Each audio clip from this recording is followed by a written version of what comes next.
quite a big day for Heidi. Major runs over here.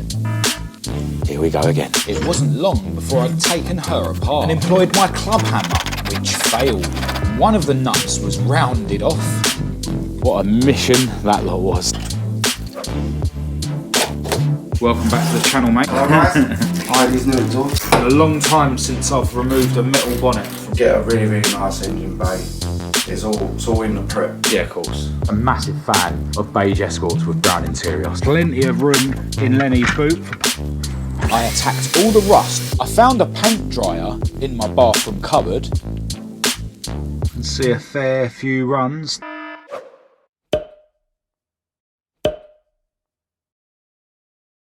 Hello and welcome to this video. I'm Marcus Hayes and today you join me back around at the garage on what's set to be quite a big day for Heidi, my hearing aid beige Mk2 Escort, but also for my other Mk2 Escort that I like to call Maud. And the last video you would have seen that I got the inside of Heidi's boot all painted. Not bad at all for a rattle can job.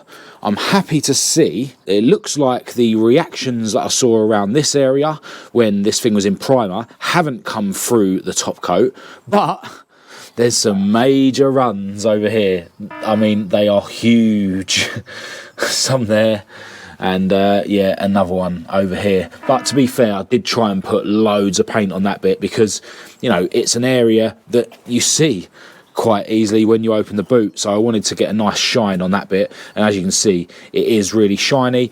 At some point I might try and wet and dry these runs down and polish them, but to be honest I'm probably going to be running the matte in the middle of the boot floor, so if it goes back far enough to cover them bits I might not bother.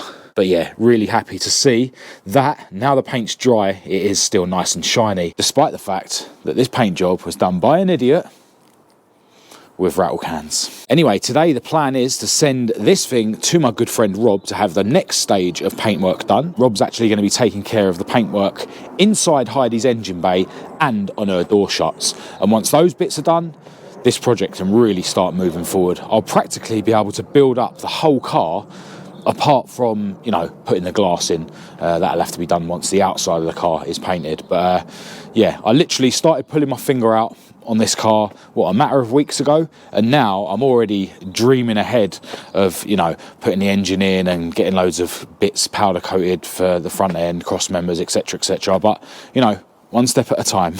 Today we need to get this thing ready to send to Rob's. Now there's still loads of bits on the roof, there's still loads of bits on the bonnet. I'm probably going to try and empty out Heidi's cockpit before it goes to Rob's as well. None of the seats or anything are bolted in, so it's all just leaning in there, so it shouldn't be too difficult. But the weather isn't great, it does keep trying to rain.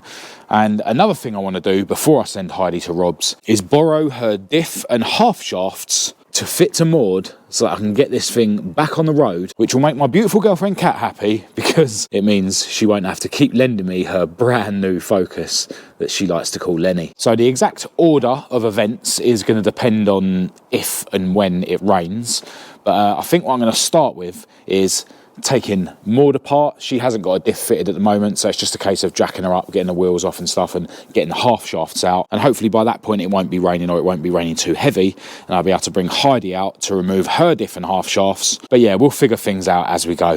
If there's one thing that I've done far too much of lately, it's removing diffs and half shafts from Mk2 Escorts. But here we go again. Once I'd jacked Maud up, it wasn't long before I'd taken her apart. Then I put her on axle stands, which I know I should have done at the start, which freed up the jack for Heidi. With most of the stuff removed from her bonnet and roof, I rolled Heidi out of the garage, got her jacked up and started taking her apart. Unfortunately, her half shaft was seized in her axle, so I bolted the wheel back on and employed my club hammer, which failed. With the wheel back off, I tried some Kent 9-in-1 penetrant and lubricant and used the straw on the nozzle to aim it at the wheel bearing. And this time I hit the wheel instead of the tyre, which worked. Just look how rusty that old wheel bearing is. I marked the now scrap wheel and then dismantled the other side, which was just as awkward. Next up, it was time to remove Heidi's diff, and one of the nuts was rounded off. So I had to use a hammer and chisel and some mole grips to remove it. Once the diff was removed, I put Heidi back together using Maud's old half shafts and then rolled her back in her garage out of the rain. All I had to do now was put Maud back together, so I fitted her borrowed diff and hooked up the prop shaft, sanded down the rusty bearings on her borrowed half shafts and fitted those, then slowly but surely put everything else back together and got Maud back on the ground. Well, what a mission that lot was.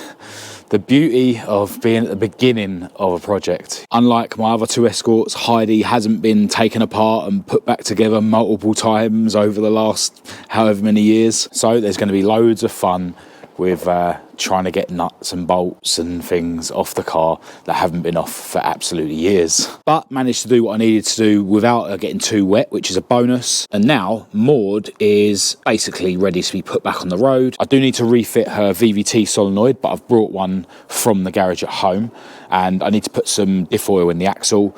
That's still at the garage at home. But other than that, yeah, she'll be back on the road very soon. Unfortunately with an open diff, but that's the way it goes. Anyway, we are fast running out of light, but the truck's on its way to take this thing to my friend Rob's workshop. Obviously, when I pull it out to put it on the truck, I need to empty out at least the front seats. I think this lot might stay in there, and yeah, we need to put a sheet over it so that it's not going to get wet on the journey. I suppose while we're waiting for the truck, we may as well throw this VVT solenoid back in Maud's engine. Job done. So other than that, I'll catch you at Rob's workshop.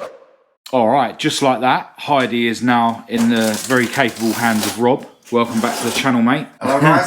And yeah, Rob's going to be cracking on with painting the engine bay on this thing and the door shuts. Actually, just had a delivery from Amazon. But yeah, quite recently, I gave this engine bay a bit of attention, stripped it back, rush treated it where necessary, and then gave the whole thing a coat of epoxy primer. But the door shuts are still as they were when I got this car. They don't look like they're in bad condition, but you know, someone has attacked them with some sort of primer at some point. The fact that nothing shocking has appeared in the couple of years that I've owned the car makes me think that hopefully, you know, there's not anything tragic hidden behind it. I'm sure once Rob starts prepping things, he'll find out.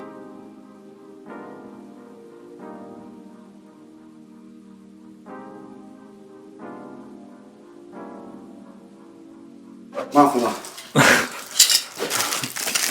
Heidi's new exhaust. Well, you got a diesel heater to get you through the winter, yeah? We'll let Rob play with his new toy, and then we're going to have to possibly remove some things from Heidi to make this job a bit easier.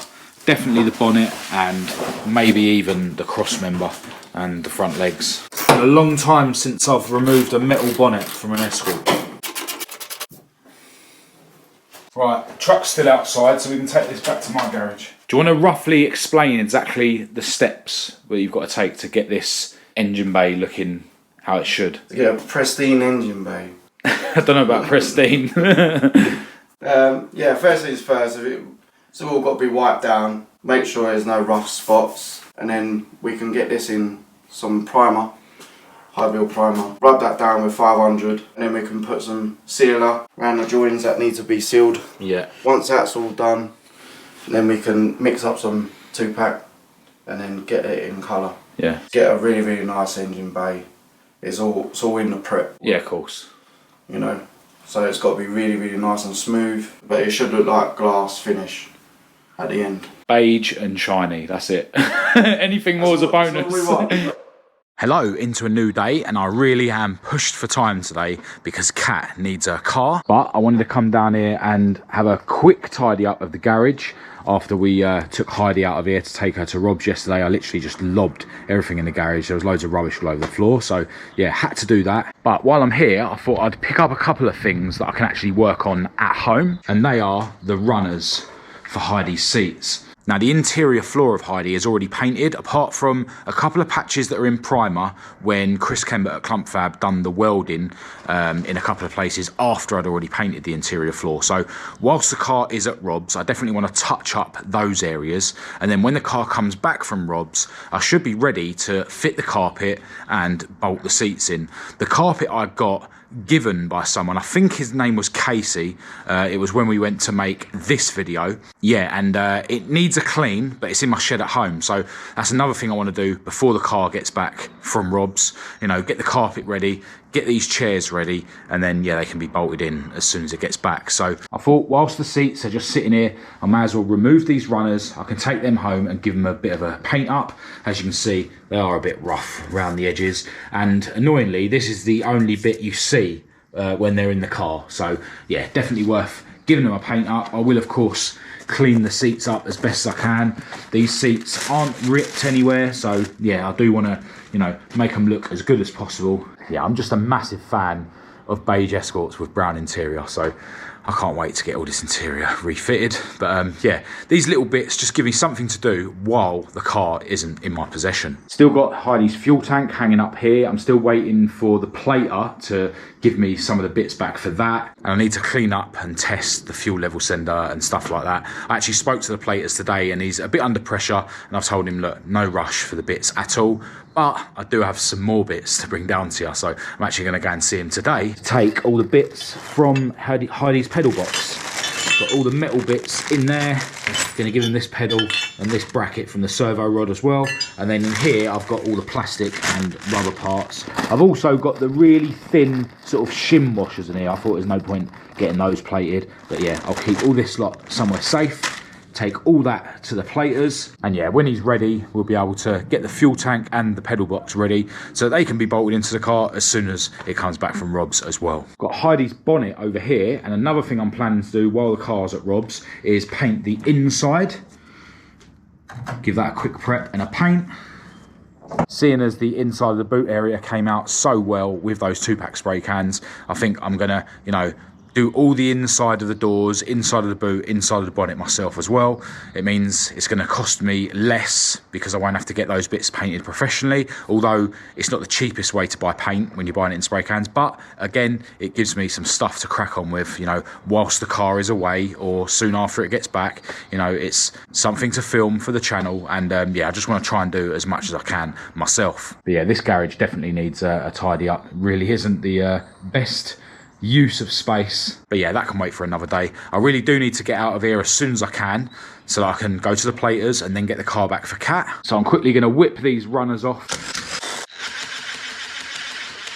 This one's actually nut and bolted on. Someone's obviously cross-threaded the thread from that one at some point. It's not a massive deal. You can get behind there easily with a spanner. I was kind of thinking maybe I should send these bolts to the platers as well, but they're literally on the underneath of the seat, so yeah, I don't think that's necessary. They're all in really good nick anyway.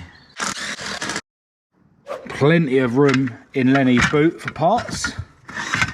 I've got my materials there as well that I'm going to use to prep these. And there's the pedal box parts. All right, let's get out of here.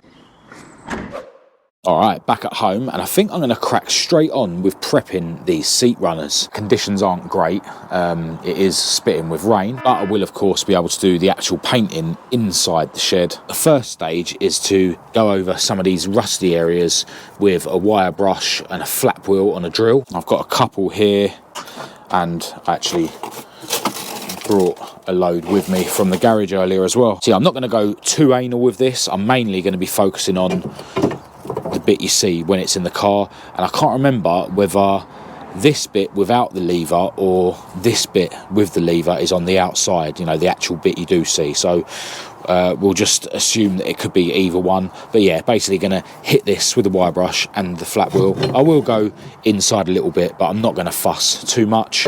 If I see any other scabs on them, like this bit here, I'll hit those as well. Yeah, once I've finished hitting all the scabs, I can then hang them up in my shed and crack on with the next stages. Once I'd removed the springs from Heidi's rails, I attacked all the rust on them with the flat wheel and the wire brush on the drill.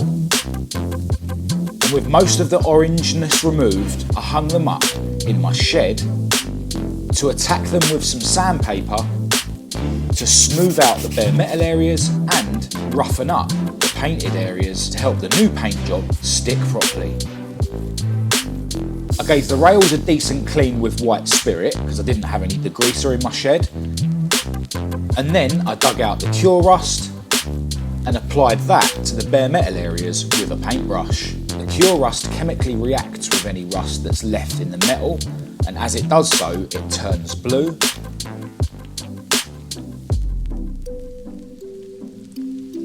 By the next day, the cure rust had turned black and it was time to hit it with some epoxy primer. I focused mainly on the areas that had been bare metal, but by the time I'd finished, every surface had a coat of the epoxy on, and I left it for a full 2 hours to dry because it was so cold. I found a paint dryer in my bathroom cupboard, don't tell Kat, and once I'd warmed up the rails, it was time to hit them with their first coat of satin black, which I put on very lightly, and once that had gone touch dry, I gave them a full wet coat. You can see a fair few runs, don't know if it's showing up on camera, definitely means we've got enough paint on there. We'll see how it looks when it's dry. Alright, so it's been a couple of hours since I put the final coat on the seat rails, so let's see how good or bad they look. Well, they don't actually look that bad at all. They've dried, looking pretty good, to be honest. This one had some mad runs going on there, but yeah, definitely good enough for a set of seat rails. So that's some more parts that are ready to fit to Heidi as soon as she gets back from Rob's. I am very happy to have Heidi in the very capable hands of my good friend Rob, and I can't wait to see how her engine bay and door shuts come out. I'm going to leave Rob's contact details in the description if any of you guys out there need any paint work. He's based just outside West London, and as well as doing, you know, normal paint work, he also does custom paint jobs like your candy apple paints and stuff, and he's also started doing airbrushing as well and doing cool things with motorbike helmets and all that sort of stuff. So get in touch with him if you need any work done, and don't forget to mention my name if you do speak to him. Really happy to have Maud almost back on the road. Next time I go round to her garage, I'll put the diff oil in her rear axle and then I can start using her again. Bit gutted that she's going to have an open diff, but I think realistically what I need to do is just keep her on the road as a daily, you know, don't break her or anything, just for convenience, you know, so I can get through this Christmas period with a run around, and I'm sure my beautiful girlfriend Kat's going to be happy that I don't need to keep stealing her brand new car every time I need to go out. I think in the next video, I'm going to get round to Rob's workshop because we're going to move the doors out of the way so that he can do the door shuts easier. Probably going to jack the front end up and take the cross member and anti-roll bar off and stuff to get them out of his way, but also because I want to get those blasted and powder coated. I've actually already spoke to the guys at Microblast Services in Windsor, who I've used loads of times before. I'll leave their details in the description as well. Definitely get in touch with them and let them know I sent you if you need any sandblasting or powder coating or anything like that. So yeah, excited to get those bits finished and ready to fit back to Heidi when I get her back from Rob's. But yeah, other than that, I'm probably going to have another look at seeing if I can solve the issues with Esther, my Mk2 Escort. I still haven't spoken to the guys at Motorsport Electronics, but loads of you guys have been in touch with suggestions of other things that I can try on her. So yeah, that will probably be in the next video as well. But yeah, looking to stay super busy with the cars and just keep chipping away at everything, keep making videos for you guys to watch, and I hope you guys are going to tune in to see everything that I do get up to. For now though, I'm going to end this video here. If you did think it was any good, please do give it a thumbs up and a share. If you didn't, give it a thumbs down. Click subscribe if you're new. Feel free to follow me on Facebook, TikTok and Instagram. Check out my website for merchandise and car parts. It's worth noting that I've just restocked on the beanies as well, so feel free to head over to the website and grab one of those. Massive thanks as always to my patrons for your ongoing support. I'll leave all the links to everything in the description as usual, along with my email address for anyone who wants to contact me. But other than that, until next time, thanks for watching.